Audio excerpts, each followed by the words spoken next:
Greetings, humans. I'm Andrei, and this is Couscous. Welcome back to the Windmill full of corpses.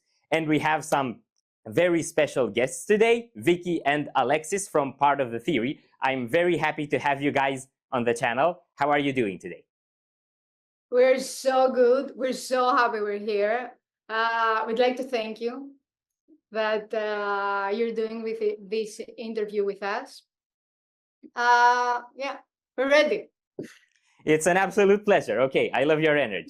So, first thing I want to get into is my experience finding Part of the Theory. I think is probably the experience of many people these days, which is this random band that no one's heard of dropped one video that's absolutely nuclear level brilliant, and we have no idea where it came from.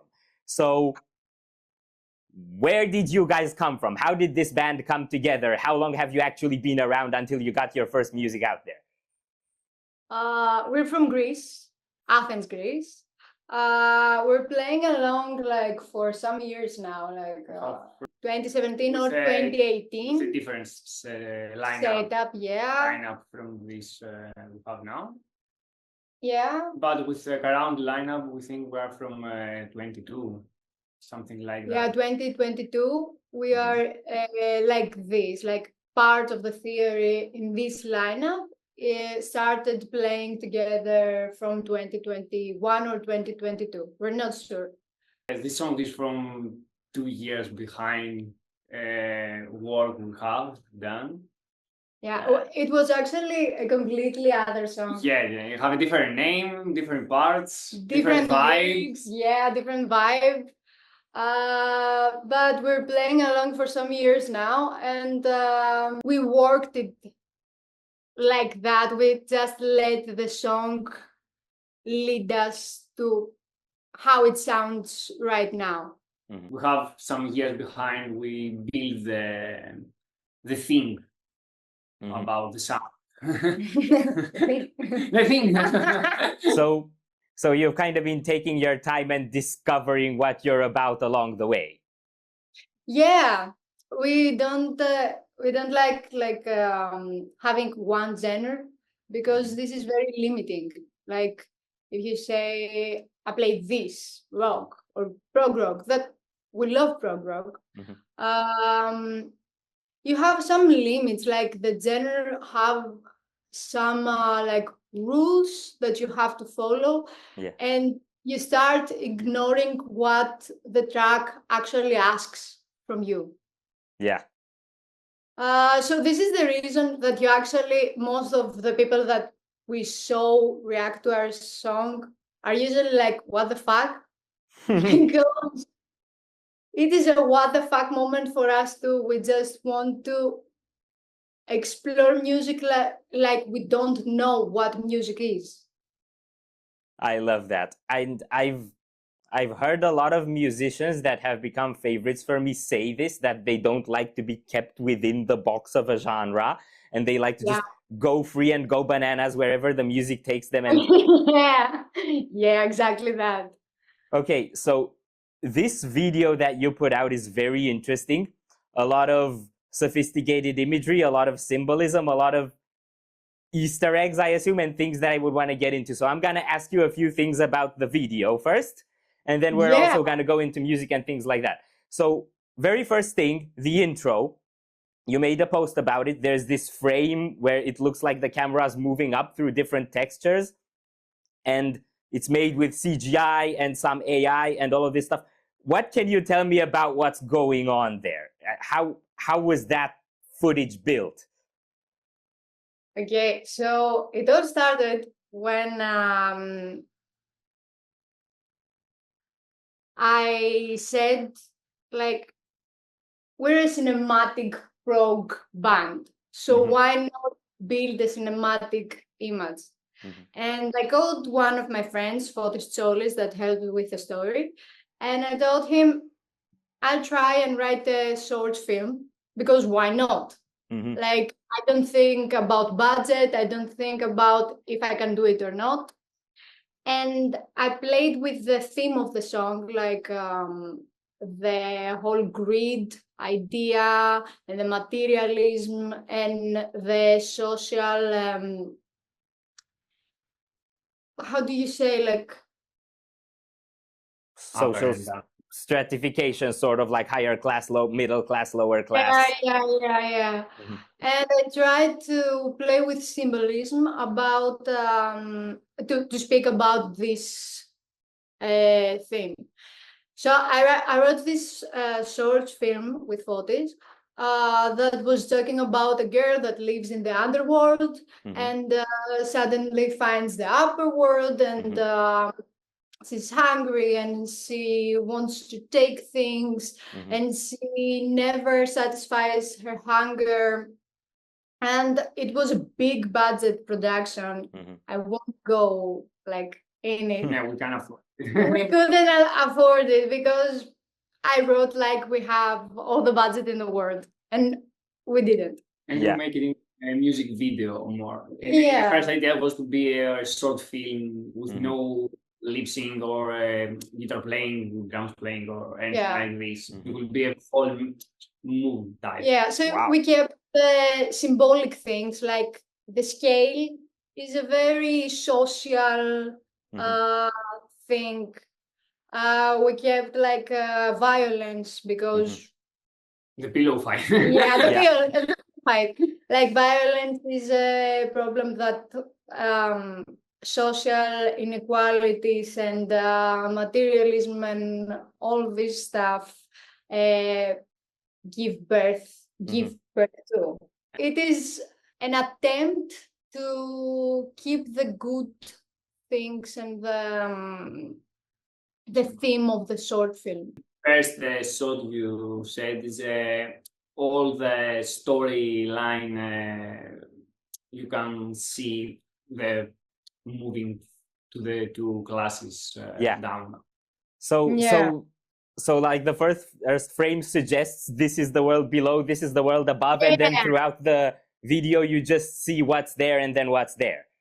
Yeah, and also it's completely handmade CGI, is it? It's a VFX artist, Thomas Vicky. It's the last minute added. The last made for the clip. And it's made all with VFX, CGI. Yeah. Nothing AI. He handmade. AI is all used, if I remember well, only for intuition, inspiration, something like that. Yeah. Yes. And this is the first one. Okay, so I want to get a bit into the different characters that you, Vicky, portray in the video. So you have sort of the girl below, I suppose. She looks kind of dirty, kind of decrepit clothing, all of that. And then you have the girl with like the blue bandana and all of those stuff, which I think I saw in a comment saying it's basically a cosplay of Shakira's Waka Waka, which I'm like, that is a brilliant comparison. You have those two, and then there's the scene at the pseudo Last Supper, as I like to call it, with the table and everything, where you have your face half dirty, half smeared, and half clean. So that's kind of both. What is the both? What does the both girl represent? She represents like what I want to be, like all the greed I have as a person, because we all are greedy. We all always want something more and something more and something more. And the dirt represents that to have that something more, you have to get your hands dirty. Oh, so it's sort of the clean part is the glitzy outer shell of what you achieve, and then the dirt is what you had to do to get there. Yeah, high five on the camera. Wow, that's really cool. I love that. I love that. I was thinking about it slightly differently. There was this one line where it said, where you talk about the new TV. I like the new edition because it's bigger. I feel so disappointed with myself. So it's like the clean part is all the things you get, and then the dirty part is the fact that the reason why you get them is because you're empty and hollow inside, and not because you actually want the things. It's very close to the interpretation, the first interpretation. Like, yeah, I hear it and I like it, and I'll say, yes, this is what I thought because I like it more. okay. So I love that imagery, the way you've done it. They're very subtle, very open to interpretation. Another frame that's really interesting for me is when you're climbing up the ladder. So that would be the girl below trying to crawl her way up, and then she falls down. You don't really get to see why she fell down. So why that choice? Did someone push her? Did she just couldn't crawl her way up? What's happening there? Okay, so a big thanks to Alex, because he did the whole cascadere things. How do you call a cascadere in English? A stunt. Like, what? Stunt. Yeah. In Romanian, we also have the word cascadorie. Yeah. So, big thanks to my stand double, like we're the same person. The person that falls from the ladder is Alex, because I'm a pussy and I really bad. Only one time. Yeah. Multiple times. Yeah, multiple shots of him falling and falling and falling. And the guy that rent us the studio was like, try not to fall on your head because the mattress is really small. All the thing behind the scene of the clip is DIY vibe and not a proper setting to fell down. Fall down, yeah. So it's something like, how is it? Mattress. Yeah.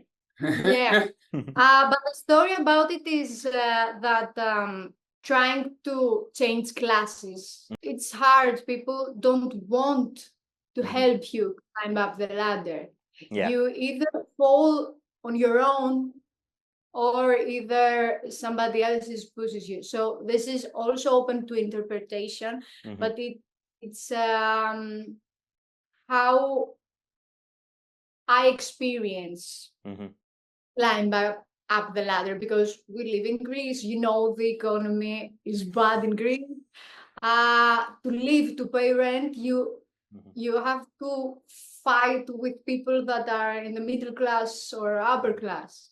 Yeah. And it is not the easiest, and sometimes it gets dirty. Sometimes you get pushed down, or either you fall on your own because it's a ladder on the sky.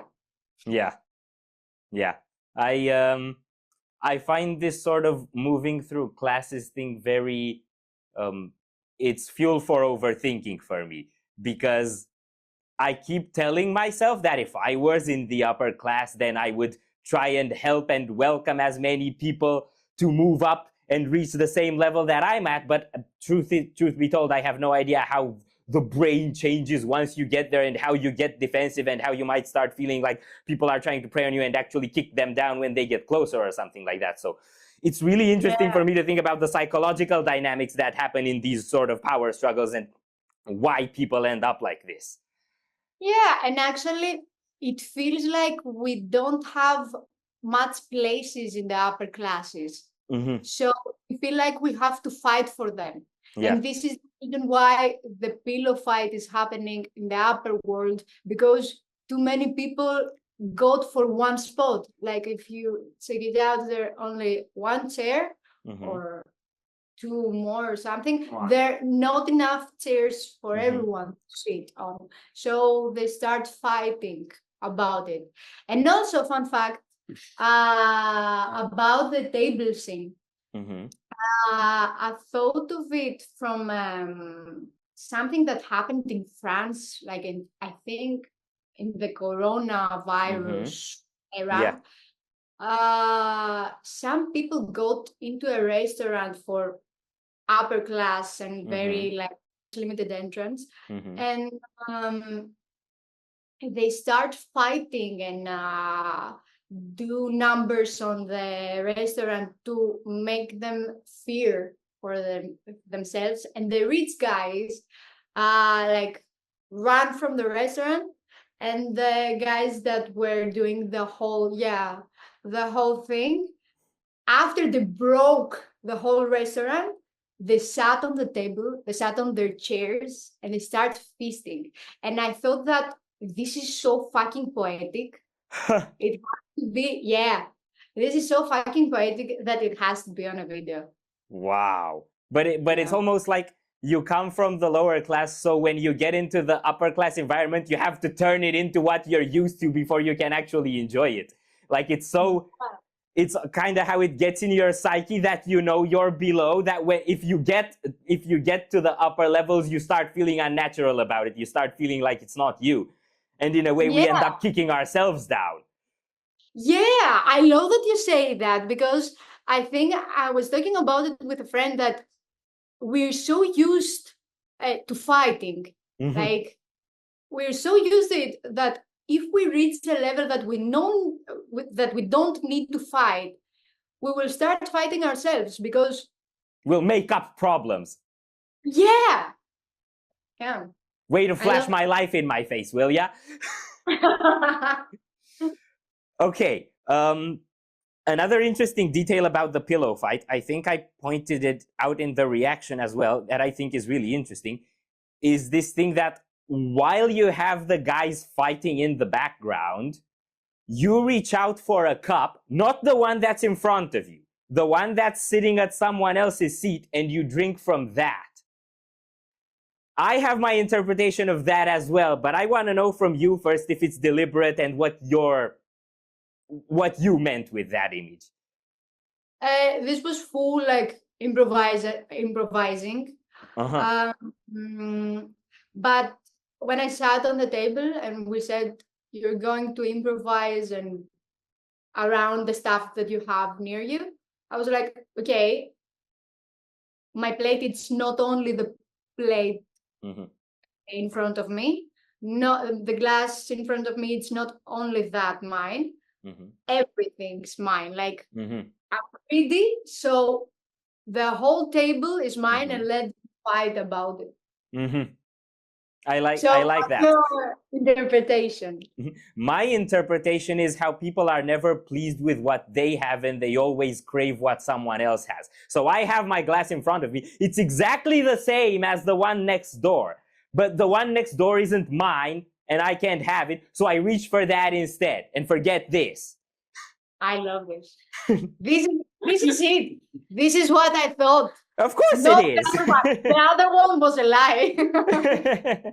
No, but I feel like to some degree they end up being the same thing, because when you start always craving what others have instead of what you have, you end up wanting the whole table. Yeah.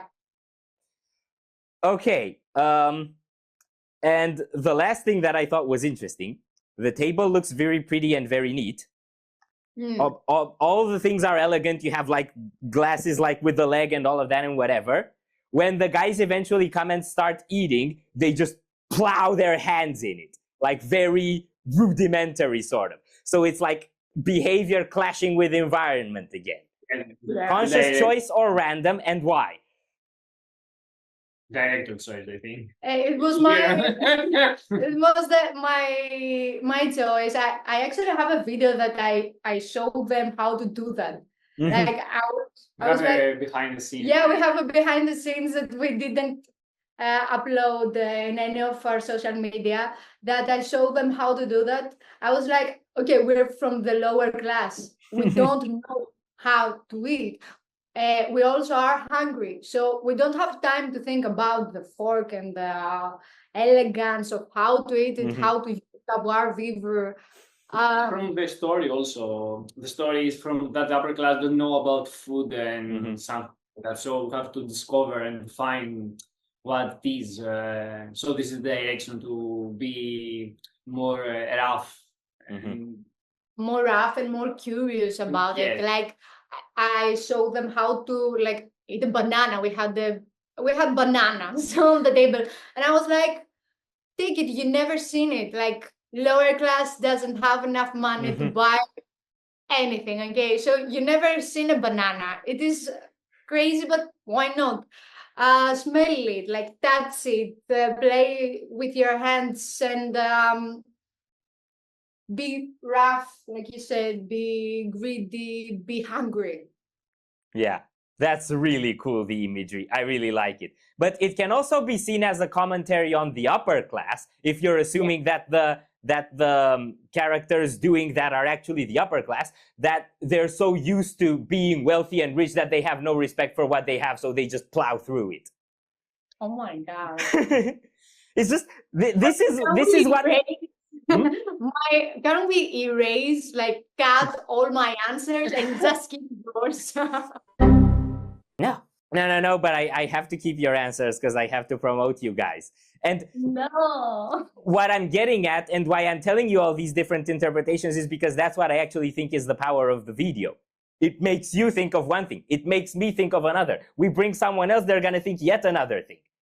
Yeah. So everyone sort of sees something about them in it.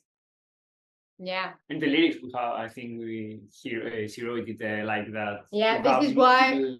meanings, yeah, this is why I write like these lyrics, and this is why the video clip stayed like that, so people can use their mind, because our audience is not stupid. And I hate when artists believe that the audience won't understand what they want to say, so they start explaining and explaining and explaining, and the whole music and music video at the end, it gets so like easy to read that you don't want to see it anymore. So I always, when I write lyrics and when I wrote the clip at the end of the day, I think of it like more poetic. Like, we write something very specific, we know what we're talking about, it's very specific in our mind, but we're writing it with more poetic presentation. So you can use your eyes and your experiences and your feelings to read it, and your first thought, it can be like, okay, this is written about me. This is talking about my life. Yeah. Not about the artist. Yeah. Because we give you the song, this is not anymore about the artist. This is about you. This is something I've thought about and noticed years after I've became a music fan and got passionate about music and all of that. It hit me at some point. I was watching a YouTube reaction channel, and someone was reacting to the new old Linkin Park song Lost, with Chester Bennington still on it. And they were talking about, look at these lyrics, how did no one figure out that he was not okay before it's too late? And it was a live stream on Twitch. And the reactor just responds and it says, that's because we all look at the songs through our eyes. We always think about what the songs mean to us, not where it came from. And since then, I started doing this mental exercise where sometimes I listen to songs and it's just for me, and sometimes I try to imagine that it's someone talking to me. What are they saying? And it's a completely different experience of the same song. It's insane how it changes my perception of a song to do that. Yeah, and this is the beauty of it. And sometimes I get like really into it, and it starts being like, it starts having multiple meanings. Like when I write a song or lyrics or anything, I leave it for some time. And I read it through the eyes of Vicky, maybe 1 month later, 2 months later, 1 year later. And the Vicky that reads that, it's not the same Vicky that wrote this. So I change a little bit, and then I write more about it, and I start building layers of meaning. And I don't know if people ever going to listen to these songs I'm talking about, because much from those are from the album. That the lyrics I'm talking about that I wrote and wrote and wrote and wrote. And the music is also the same. Yeah. we arrange, and the fact all the time with the back and forth. Yeah. It ends up with multiple meanings, and then ends up like big and huge. And sometimes I'm like, do people have the patience to to sit down and read this or listen to it or anything? I was having a very interesting conversation with someone a few days ago about exactly this. Do people have patience? I feel like the internet has rotted our brains to need way too much instant gratification, and I've been hearing more and more this notion of people don't have time for albums anymore. People don't have patience to listen to a full album. You got to just give them singles. You got to give them music videos. You got to give them hooks, especially the younger generation. And I'm like, I'm the young generation. I'm 26. I'm still young. You don't get to call me old. I want hour and 20-minute long prog concept albums. Oh my God, yeah. And also, we have a big range of young people, like from 15 years old.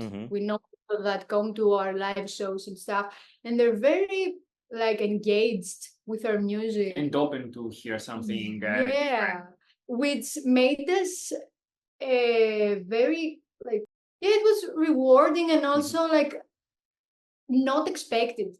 Like, we saw so many young people. It was the first time we think we play for something out of the closed circle of people. And we are very feared if it's going to listen to this and to be engaged with something like so different. Maybe. Yeah, and also 7 minutes. And not, yes. Yeah, long. I actually made my mom listen to it. And I was like, what do you think? And my mother was like, it will be hard. Hard for your audience. So knowing all this and knowing that thanks to Instagram and TikTok, your attention is kind of trained to last for 5 seconds or so. We were very fearful about the whole thing that you say, but actually the younger generation is it gets hit with so many things that when they find something that deserves their attention, they fully give it. Like, they're so generous with that as an audience. So yeah. Well, that was a lot my experience as well, because doing reactions and also doing album reviews and stuff, because I also write and I have been doing that for over 7 years now, I get bombarded with an absolutely insane amount of music and bands. So I put the focus on those that really grab my attention. And speaking of a 5-second attention span, what you managed to do with this almost 8-minute music video is actually make it interesting in the first 5 seconds. Because the video starts and you have this like unnatural guitar run and that frame moving through the CGI stuff, and then that table shows up with the writing in 3D behind it, and you're like, what on earth is this? Where on earth is this gonna go? Like, you're already, it's like you're watching a movie and the first scene, the opening scene, was already like a deeply mysterious murder scene or something, and now you're gonna sit for the whole 2 hours to find out who the murderer is. Like, you did that really well. I didn't notice the length of the song when I first listened to it. Yeah, we heard it a lot. We heard it a lot, actually. Like, we thought that no one will sit and watch or listen to it for more than 2 minutes and then go like, okay, we don't need that. And actually, people were very okay with the time. No one was. No, I've seen a comment today. The first. Yeah, the first comment after 1 month that was like, "You need to chop 3 minutes from it." In the more industry, like kind of thing, like if you want to sell, I get that. Like, yeah.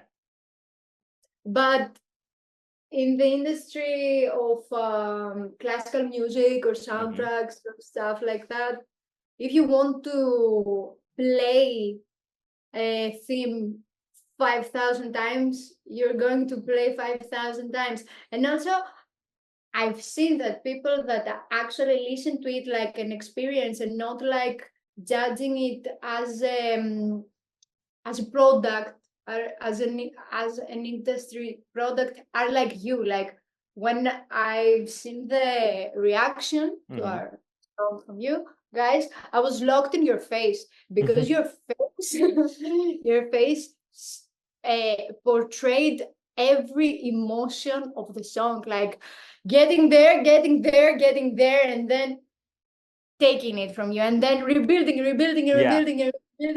taking it from you. And it's the experience that you will get if you let yourself experience it. Yeah. Think of it as a song that it's a product of the industry. You may get bored pretty easily, and you may not listen to it after the 1 minute or so because the voice it gets and all the song in 1 minute and 30 seconds or so. And the beat that is how we write music about climax and fell down, up, and all the stuff we have now from the album we hope to come in the next year and blah blah blah.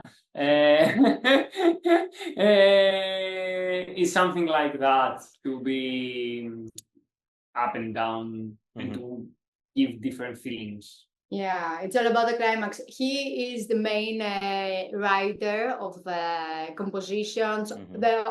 All the orchestras are from Alexis. All the mixing is done by Alexis. He suffers a lot for this band, and he plays a lot with those ups and downs that he tried to explain.